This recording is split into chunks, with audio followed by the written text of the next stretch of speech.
জাহান্নামের সর্বনিম্ন শাস্তি, দুটা জুতা পরিয়ে দেওয়া হবে পায়ের নিচে। যে দুটা আগুনের জুতা পরিয়ে দেওয়া হবে, এই জুতা পরার সাথে সাথে মাথার মগজ টকবক টকবক করে ফুটতে থাকবে।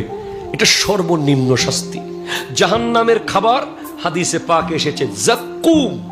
যে জাক্কুমের একটা ফোঁটা পৃথিবীর কোন জায়গায় পড়লে গোটা পৃথিবী তিতা হয়ে যাবে, তিতা। এই পৃথিবীতে আর কোনো মিষ্টি ফল জন্মগ্রহণ করবে না।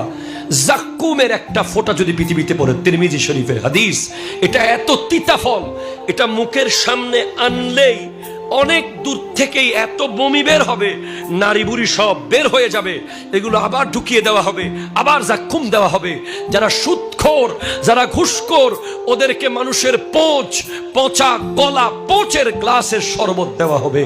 যারা শরাবি মদ পান করে, ওদের গলার মধ্যে শরাবের ভাণ্ড ঝুলিয়ে দেওয়া হবে।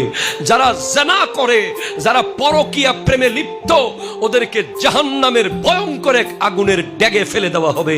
যেই আগুন বারবার তাদেরকে উপরে তুলবে, আবার নিচে ফেলবে, আবার উপরে তুলবে। যে সমস্ত নারীরা স্বামীর বিছানায় পর পুরুষকে বসিয়েছে, যে সমস্ত নারীরা স্বামীর হক অন্যজনকে দিয়েছে, পরকীয়া করেছে, জুলুম করেছে, তাদের স্তনের মধ্যে প্যারাক মেরে জাহান্নামে লটকিয়ে রাখা হবে। জাহান্নাম এত ভয়ানক, জাহান্নাম এত ভয়ানক। আর যারা মুনাফেক, যারা কথায় কথায় মিথ্যা বলে, মানুষের আমানত ফেরত দেয় না, ওয়াদা খেলাপ করে, তাদেরকে জাহান্নামের তলদেশ সমস্ত জাহান্নামীরা প্রস্রাব পায়খানা করে যেখানে ফেলবে সেখানে মুনাফেককে রাখা হবে। নাউজুবিল্লাহ।